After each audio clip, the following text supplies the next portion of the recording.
whole piece, and that's why among the many reasons I've invited him on. It's up at DennisPrager.com, by the way.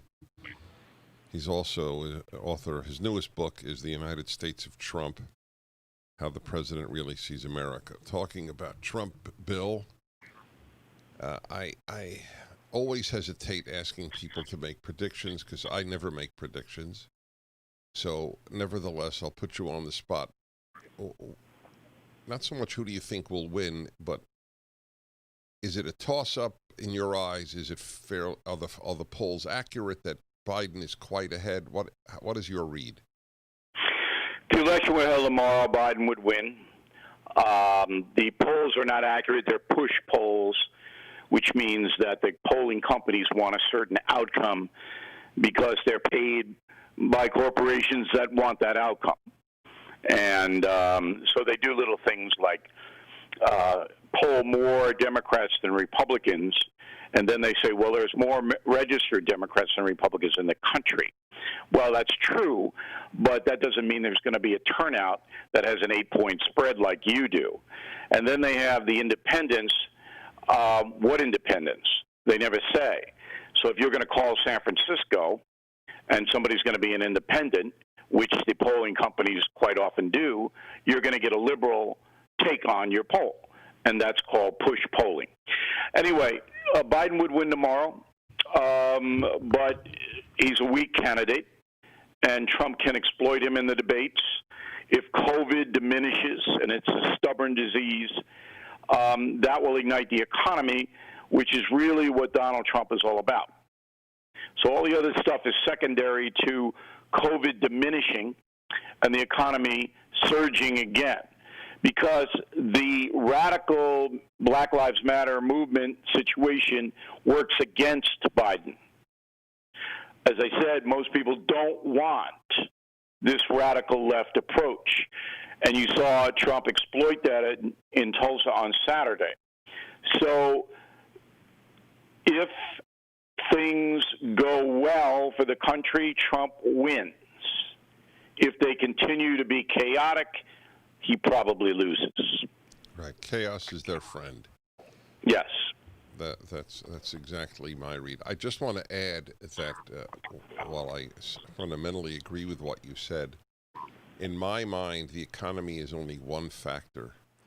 When I think of the judges issue, that alone would necessitate a Republican president, Trump. But it's not a populist issue. I agree with you. I totally agree with you. That's why I said in my mind. In my mind, yeah. Giving Iran back its ability to develop nuclear weapons. If I wrote a column a couple of weeks ago on Biden, and I know him pretty well, and I said, look, he's not a radical left bomb thrower himself, but he will never stand up. Exactly. So it's irrelevant. Ever. And he won't run the country. Right. If he's elected, Joe Biden's not going to be running the country. That's right. It's going to be Obama acolytes. Yep. And some of them are very activist and very, very committed to the socialism that many in the Democratic Party have embraced. Would you, if you had kids now, would you send them to school or homeschool them?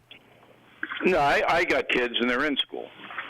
So I got a kid in Fordham, and the guy there, Jesuit school. I'm talking about elementary school, sorry. Okay. But I was going to say the guy at Fordham doing a pretty good job at controlling the madness. Yeah, I believe that. But and I send my kids to private school. I wouldn't send them to public school. Right, but even private schools, generally speaking, still embraces tradition and an education that's well-rounded and disciplined, where the public schools don't.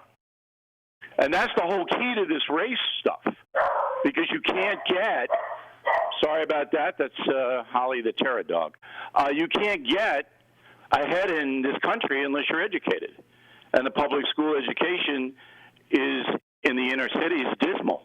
In the poor precincts, it's awful. And that's why minorities don't compete in some places. So that's what they claim is systemic racism. What's your answer? Discipline in public schools. Now, that may not wipe out skin color racism, but I'd put skin color racism, Dennis, maybe 5%. I mean, I don't know anybody. Do you know anybody who doesn't like people because of the color I know. of their You skin? know, it is Do you amazing. know one person? I have said that, and I have never actually met a racist. I know thousands of people. No. Thousands. Here's one for you that drives Jewish liberals crazy. You know I'm Jewish, and I have never been subjected to anti-Semitism in all of my years in America. I have abroad, but never in America. And you know, it's a good country, and we're tearing apart a good country. Listen, the generalization that this is a country based on white supremacy is insane. It's insane. It's all about money.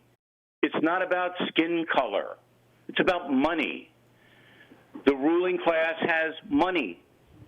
And if you are an African American and you're lucky enough to be born into a wealthy home, you'll do well. And if you work hard, you will go rocket through the ranks of this country. That's exactly right. Well, I want to go back to one thing and get your thought.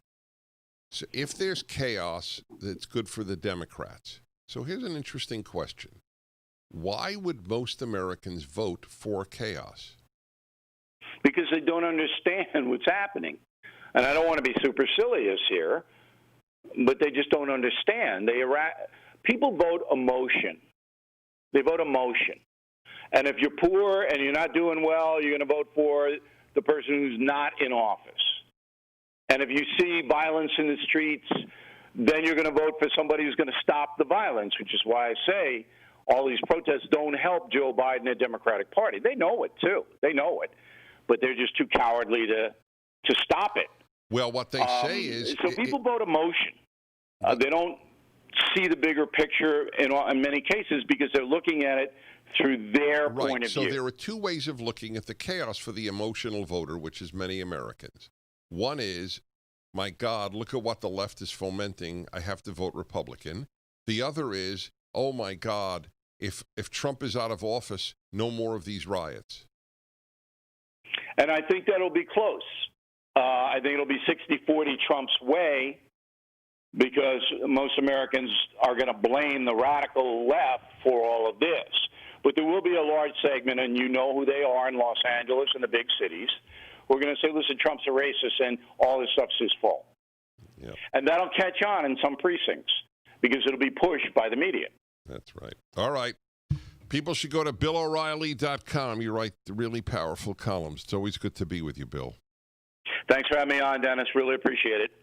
Yes, sir. Okay, go to your calls and more of what is happening on the Dennis Prager Show.